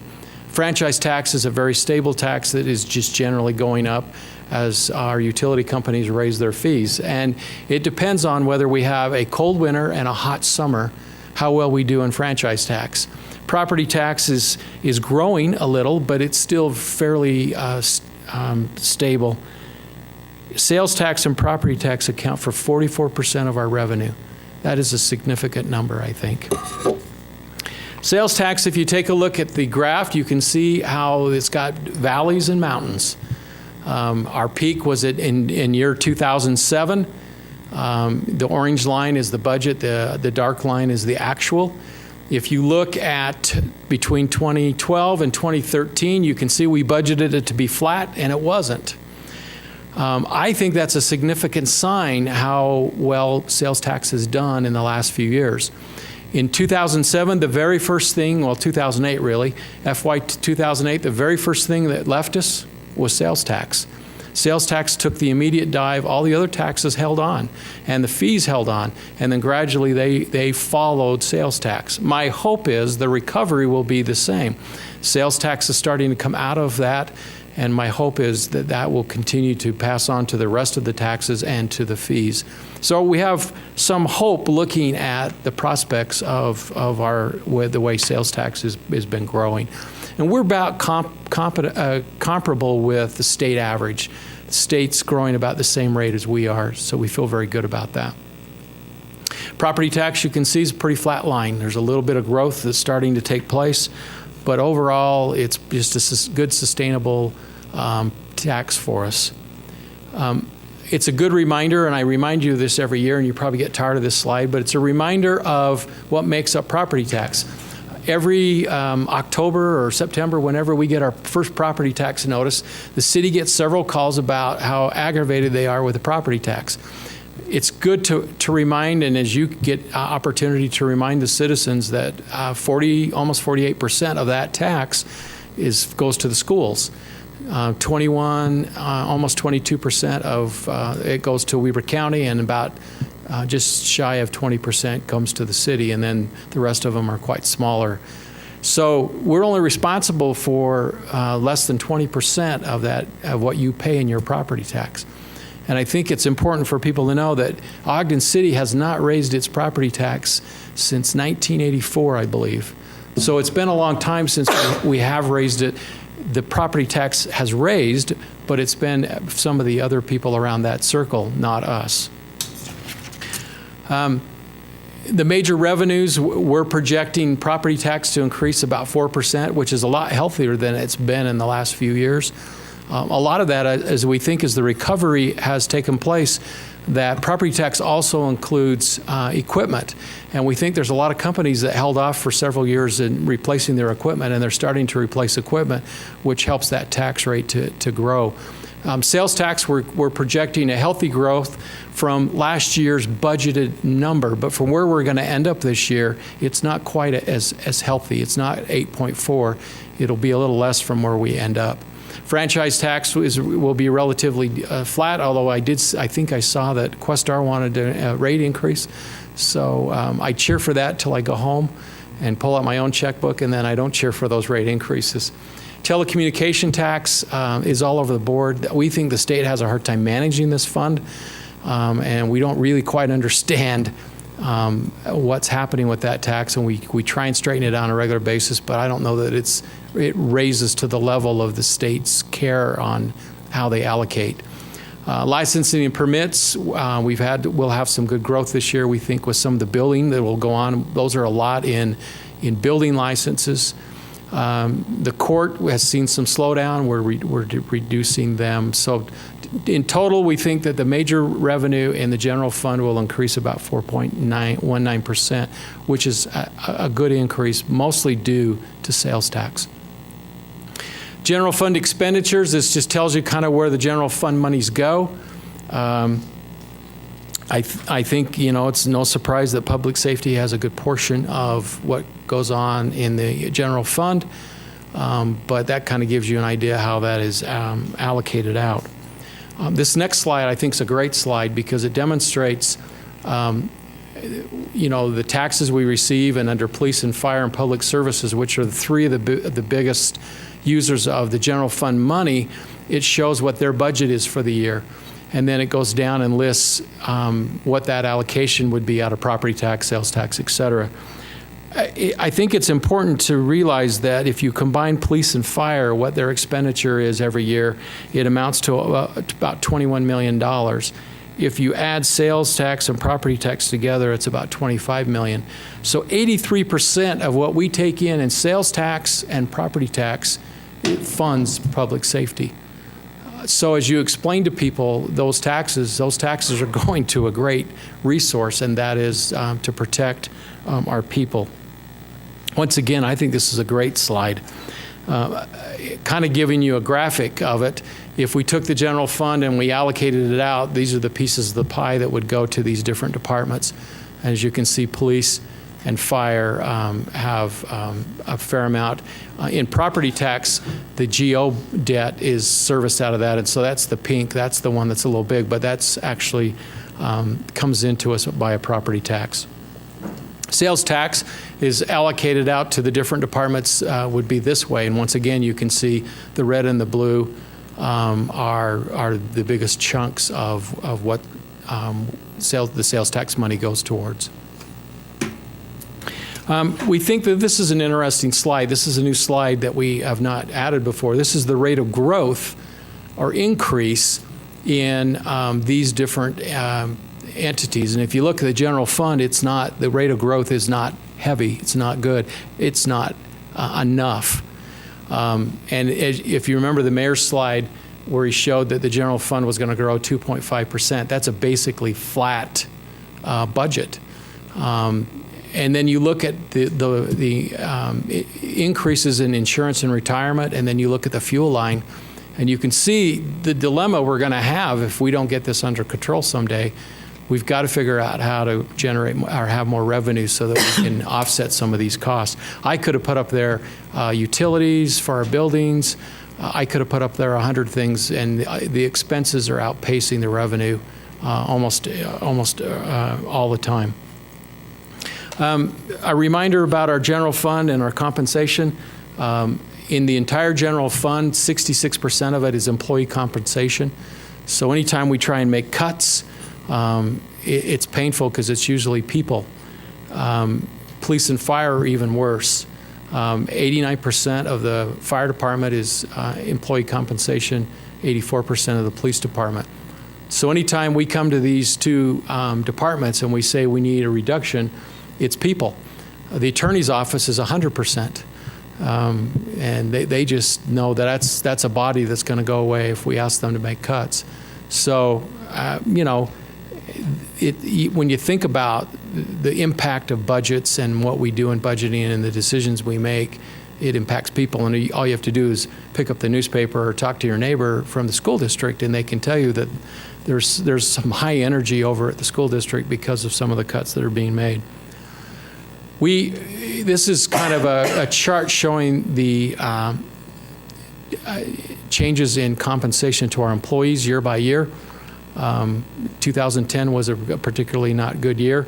But if you look at the retirement line and the health insurance line, there's some healthy numbers in both of those areas. Retirement wasn't as bad this year, and I think that's what helped us to be able to compensate some of the employees when it comes to wage. We've kept up with the benchmarking, which has been a good program, and I think that the employees have appreciated the 1% bonus. They would rather have had it in a COLA or a merit, but we've done the best we think we can do, and the input we've received back from the employees has been positive. So we think that they know we're trying.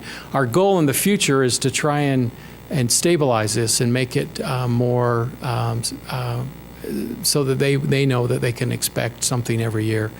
Our hope is if we can increase some of the rainy day money, that on some of the lean years that we will have a way to fund our most important part of our city, and that is our employees. Health insurance increased 4.1%, but I can tell you the very first time we talked, it was over 20%. And then we got it down a little further and a little further. I have to give a shout out to Select Health. They've been a wonderful partner, and since we've moved over, I know that the hospital's done everything they can do to help keep our rates as low as possible. We had a great meeting with them, and we do have plans for the future to even take a look at having an in-house clinic. That is our goal. We're working with Select Health on that opportunity. We may partner with the county and have a downtown clinic that would be substantially less to go see the doctor, a lot more convenient. It would maybe catch things a little earlier before they become too serious. So we're looking at a lot of different ways. As we met with the president of the hospital recently, he talked about several initiatives they have to bring down the cost of health care and to change maybe the compensation of doctors and whatnot so that it becomes more reasonable. We're doing everything we can possibly do to have a healthier staff and to try and find ways to cut costs in this area. The insurance we have no control over, and we are grateful that it's more than half less this year than it was last year. Last year was a brutal year to us. Almost $800,000 to the city was a lot of money. This year it's $300,000 to the city. But our hope is that as the economy improves, that the rate of returns in the retirement system will improve and that number will reduce. I don't have high hopes for it to do that, but it is our hope because once again, we would like to have taken that $300,000 and turned it into compensation into a wage for employees as opposed to the retirement piece. I just want to say that we're going to spend a lot of time, at least on Bill's schedule, in the next little while, talking about a lot more detail. These are just kind of highlights. Hopefully you get a sense for our philosophy. And I think the mayor did a really good job at saying, I think in the budget time, sometimes we don't ever look back and say, man, we had a good year. We've accomplished a lot of things, and it's because of those 550 full-time employees and those 300 or 400 part-time employees that things have gone well. We're concerned about our part-time employees. With the new Obamacare, we have to pay health care to any employee who works 30 hours or more. That would have been to the tune to us of about $2 million. We can't afford that. And so we're being forced to reduce our part-time employees to 29 hours a week, no more than 29 hours a week. It's a hardship to them. And I know of several other businesses and government entities that are having to do the very same thing. We think it's unfortunate. We think the law that came about that was meant to help them is actually hurting them. And we don't have good answers to help them this year. We are working hard. If you think about it, most of Jay Louder's summer team is all temporary part-time people that come in to work. And a lot of them enjoy it. A lot of them are ski instructors in the winter, and they work at the golf course in the summer, and it's a good deal for them. We have some significant issues that we are trying to address to figure out this problem. But it isn't a problem. It isn't a mandate that we created. It was a mandate that was created for us. And so we're trying to work through it as the best we can. I want to tell you a couple last things. One, this budget, this presentation, and the line item budget will be posted online tomorrow morning. I don't know the time, but IT has them and we'll post them tomorrow morning. We have, if you want a CD of it tonight, we have a CD for you. If you want a printed book, we have those that we can get to you tomorrow. I want to say a special thanks to Mayor Caldwell and to our directors, and especially to our accounting staff. They've been wonderful. If you think about it, we've had a total change in director and in some of the staff. Mr. Arrington, bless his soul, left with a lot of things in his head. And we were able to download some, but not everything. And this budget was turned in on time and was done very professionally. And there was a lot of things that they had to do extra because the history wasn't here. I compliment them. They have done a marvelous job. I look forward to the opportunity to meet with your staff and go through this budget together. They're great professionals. They're very intelligent. They understand the budget, and they're delightful to work with. And we look forward to that. Lastly, I thank you. The commitment to do the budget is substantial. I sat in your seat once. I remember the days. And we thank you for your willingness to consider the things that we have submitted to you. We promise to be there with you during the discussion, and hopefully at the end of the day we make the right decisions for especially our employees, but a lot for our citizens and for the programs and things that we have responsibility for. It is a pleasure to present this budget to you, and we hope that we can get to the important things by June 18th, when by law we need to pass the budget.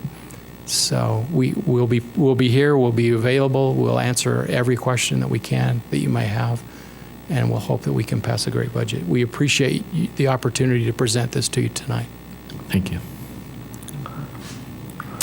And with that, I'll go ahead and make a motion that we accept this for review and set the public hearing for the tentative budget for June 4th, 2013.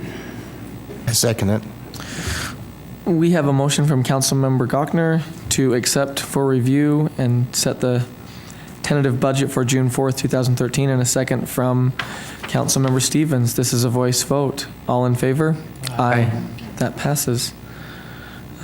Next up is the Owen and Ogden Program Amendment. Mr. Ogden.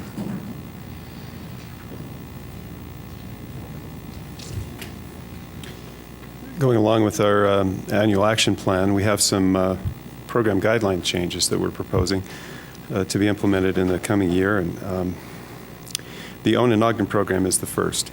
Again, the Owen and Ogden program's been in existence since 1988, very successful and very popular program. The proposal is to bring the recipient classification in line with a definition that's provided by HUD. HUD provides added assistance and incentives for public servants that live in and contribute to the vitality of neighborhoods. They have a classification for officers, police officers, firefighters, EMTs, and teachers.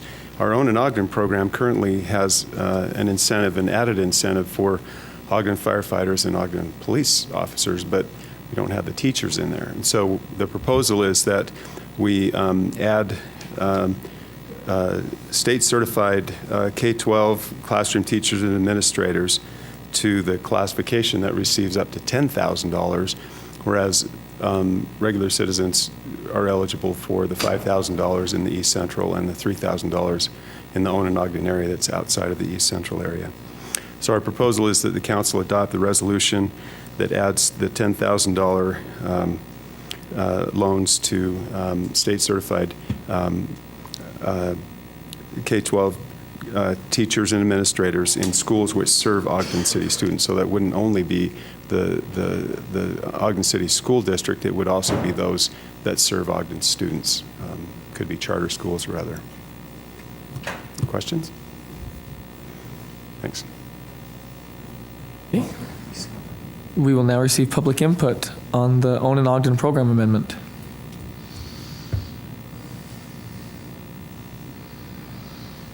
Seeing none. Since there's no public input, I'll move that we adopt proposed resolution 2013-11. I'll second.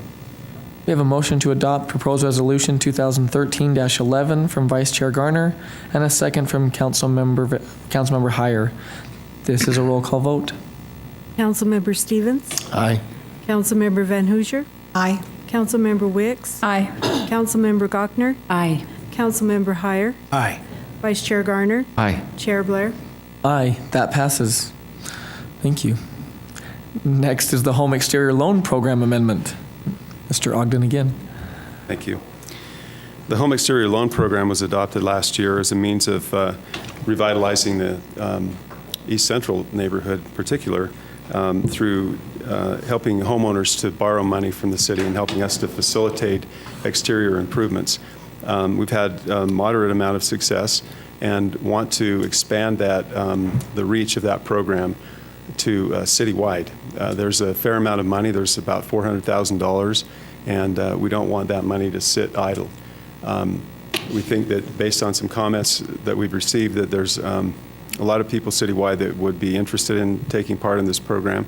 So we propose that the program goes citywide and that we also, and that's to homeowners, owner-occupant households, but also to facilitate added revitalization of the East Central. We're proposing that some of the money be available to residential properties regardless of whether they're owner-occupied or not, but that's in the East Central and that's kind of a focus area. And that the amount be limited to 20% of the total annual budget for the non-owner-occupied households. We also propose that the scope of the program be expanded a little bit to include not only exterior improvements that are visible, but those that are code related, whether it's zoning code or building code that help to stabilize the home and to take care of some significant issues that people might have. These could include water and sewer lines, furnaces, electrical problems, things on the inside, but it wouldn't be really cosmetic things. It would be very substantial and needed things that would preserve the life and safety of the building. So those are the three changes that we're proposing. Questions? There's no income no requirement. income limits. In the north end of town, there's a lot of converted carports. Would it include something to help those folks? Yes. Can you review the process by which an applicant would come in and apply for the loan? What do they go through and what do you look at when they come in? Well, we have a very simple application process. It's a credit application, and we facilitate that process in-house. So the homeowner provides verification of their ownership and their credit and their ability to pay. So their income, not that there's an income cap, it's just that they have to show that they have the ability to pay. So we verify all this, and then we'll look at their needs. Visit the home and help them write up a scope of work. And if they need it, we'll also help them with the bidding process so that they get competitive bids and get good pricing. And then we obviously monitor the construction while it's going on and make the payments on their behalf. So, thank you for including that citywide. That's gonna be great. So, Ward, if it's a sewer lateral kind of repair, I mean, they don't have time to go through. I mean, does that fall into the emergency, or do you know what I mean? They don't have time. Sure. In terms of how quickly the bids could be received, we've been able to do emergency home repairs and get bids very quickly. But so the sewer replacement can fall into the home exterior loan. Sure, it could. Yes, if it's a code-related issue, certainly. Yes, And say you it's can get them collapsed or through- backed up. And there's ways of facilitating quick things. Obviously, they're going to have to work with us to make sure that we really do have a deal and that they can qualify for the loan. But it's up to them to provide verification to us, but we could look at it very quickly. Sure. Other comments or questions? Thanks. Okay. We will now allow for public input on the on the home exterior loan program amendment. Movement, I'll go ahead and make a motion that we adopt this proposed resolution, resolution. We have a motion from Councilmember Gochner to adopt proposed resolution 2013-12 and a second from Councilmember Heyer. This is a roll call vote. Councilmember Van Hoosier. Aye. Councilmember Wicks. Aye. Councilmember Gochner. Aye. Councilmember Heyer. Aye. Councilmember Stevens. Aye. Vice Chair Garner. Aye. Chair Blair. Aye, that passes. One more. Emergency home repair program amendment, Mr. Ogden. Okay, this is the final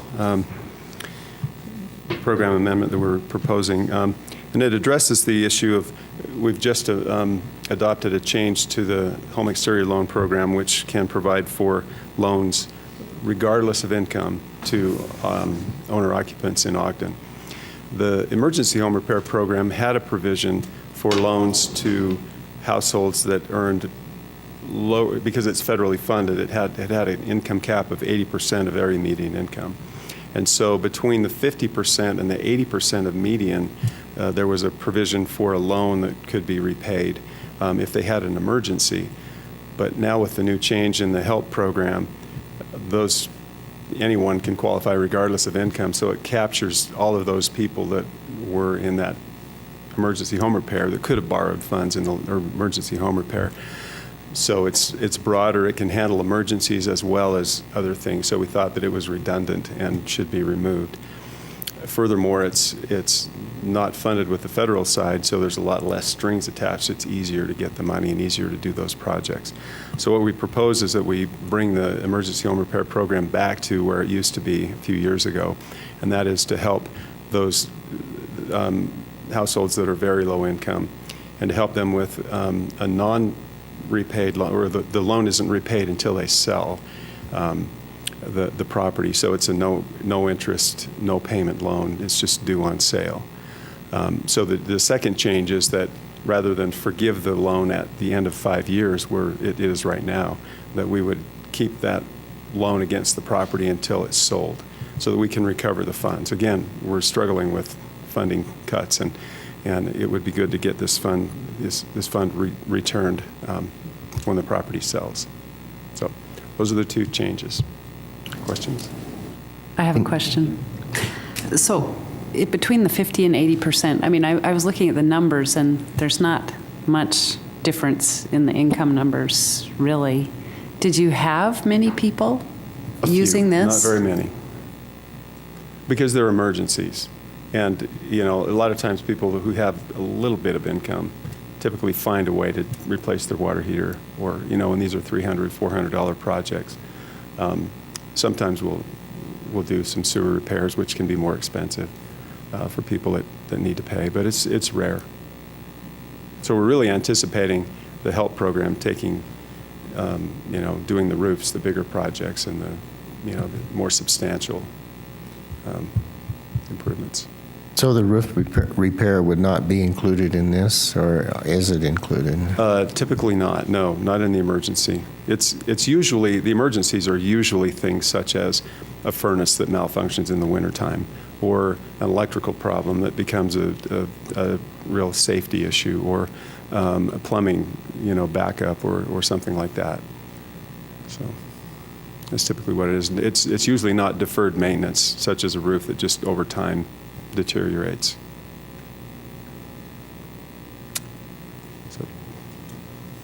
Thank you. And we will also receive public input on the Emergency Home Repair Program Amendment. Since there's no public input, I move that we adopt proposed resolution 2013-13. I'll second it. We have a motion from Vice Chair Garner to adopt proposed resolution 2013-13 and a second from Councilmember Wicks. This is a roll call vote. Councilmember Wicks? Aye. Councilmember Gochner? Aye. Councilmember Heyer? Aye. Councilmember Stevens? Aye. Councilmember Van Hooser? Aye. Vice Chair Garner? Aye. Chair Blair? Aye, that passes. Next up is public comments. This is an opportunity to address the council regarding your concerns or ideas. Please state your name and address for the record and limit your comments to 3 minutes. In this form of government, all city personnel are the responsibility of the administration, not of the council. Please discuss any concerns you may have regarding staff with the mayor, chief administrative officer, or department directors. Time is yours.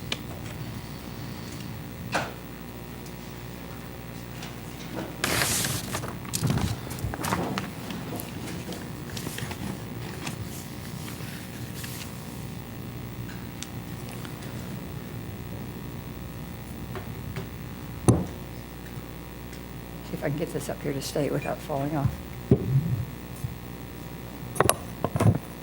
My name is Ariel Latham. My address is, my zip code is, I just forgot my zip code, 84401. That's just my your address. It's 1631 22nd Street. Mayor Godfrey used to ask for our zip codes. I'm here to talk about partnerships, mainly Marshall White and ALCAP. I'm representing the seniors from Marshall White tonight, and some of them are here with me, these nice ladies in the back row. We are devoted, maybe even passionate about the center because many of us have been there long enough to remember what it was like before the current administration took over. There was a time when we had only 8 or 9 people in one aerobic class, but now there's up to 50 to 60 people every day in water aerobics. It's amazing. I think Jill brought you this last week or a couple of weeks ago. So you've seen it. I hope all of you looked at it. The numbers are just staggering compared to what it was before. We're very proud of the success of the center, and we've worked right along with the staff for any time there was a need for volunteers. We are a bunch of little old ladies that get down and dirty when they need us down there. We're not there dressed up as ghouls for the spook alley or carving pumpkins or anything else that they need. The seniors now have 11 different programs that are available to us. And when we started out down there like 12, 13 years ago, there were only 4 programs that pertained to seniors.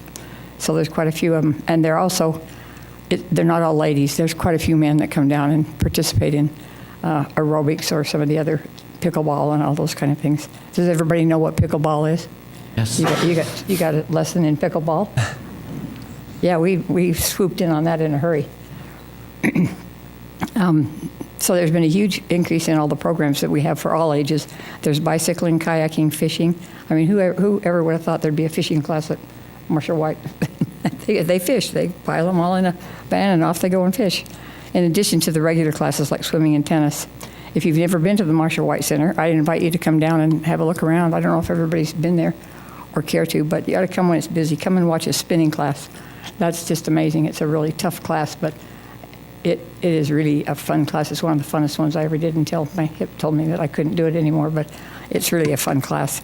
Or come and observe a Tai Chi class. Tyrone Aranda runs that Tai Chi class, and it's very nice and soothing and almost meditative. It's very nice. Somebody got a timer on me? Right here. Okay. How am I doing? You have about 20 seconds. Left? Whoa. Okay, the problem that's going on down at Marshall White right now is with ALCAP. The people at ALCAP are treating Marshall White like a stepchild. And the problem that I see it, and that we all agree on, is that the mission statements are so vastly different. ALCAP's mission statement is directed totally toward poverty. Do I have to stop right this minute? Thank you. Okay, I just wanted to finish the 2 mission statements are totally diverse. ALCAP focuses on help for the poverty, for the people that are in poverty in this town. And Marshall White is trying to run a vibrant recreational center, and they don't they don't mesh well together, and they aren't getting along very well. And there are people at Marshall White who are looking for a job because this has come to a head and it's gotten kind of uncomfortable. And we would really, really hate to see that staff go. Now, everybody has worked so hard to get it beefed up. So if anybody wants to talk to me more about it, I'd be glad to talk about it. Thank you. Thank you. Thank you.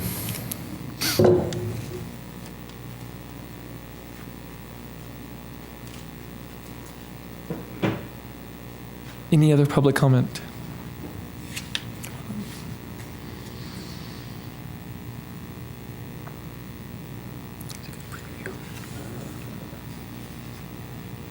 Hello, my name is Brenda Anderson. I live at 2532 Fowler. I would like to just ask a little more about the Good Landlord Act. I know it does a lot of good. It's also reduced crime, I hear, and it's spreading, I think, to 6 different cities. But I just want to offer my point of view as a convicted felon that as I lashed out on Mr. Godfrey a few times via email, I was told, first it was only 4 years, which then I had family alive. And then next that it was actually for me, to disperse me out of here was actually for me. And I have a hard time believing that throwing me out would somehow help me by saying you're not fit for a city. That makes me question if I'm fit. Am I forgiven ever for what I've done? If I'm forgiven by the state of Utah, I've done my time. I don't deserve to live in a home or rent or anywhere because they fear fines. I think it's set in a whole new, it's something bigger, the thing that they've started. Now they work hand in hand with AP and BP. All these people on probation or parole, they can't leave, it's a new charge, and they can't stay, that's kind of criminalizing. But I appreciate your time. Thank you very much. Thank you.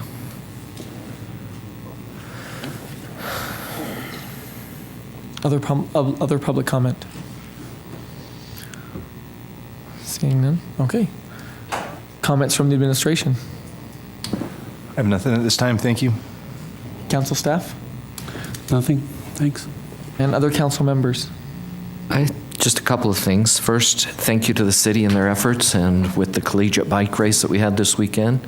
It was very exciting to watch these athletes perform at their highest peak, and I know we had very high competition and very aggressive competition and a few injuries, but everything overall went very well.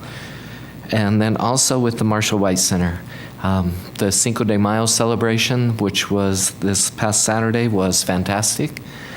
Spent several hours down there, and I'm down at the Marshall White Center, and I think Tyrone and his team do a fantastic job. So I with that. And I also sit on the OCAP board, so I would be more than happy to talk to you ladies and get your input and follow up on that. But the Marshall White Center, I know that Jay Louder was down there doing judging the cars and stuff. I spent some time with him looking at all the cars, and I just think the city's support of that and the bike race was phenomenal, and thank you for your efforts. The other thing I think is the McKay emergency room ribbon cutting that was what happened on Friday. It's a very exciting. We actually had a flyover with 2 helicopters, which was pretty interesting if you were in the audience. It was very well done.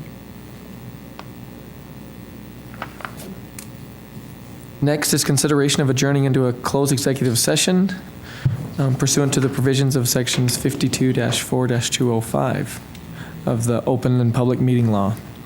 Mr. Frohr. This is an appropriate purpose for a closed session.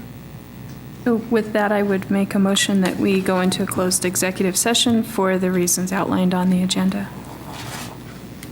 I'll second.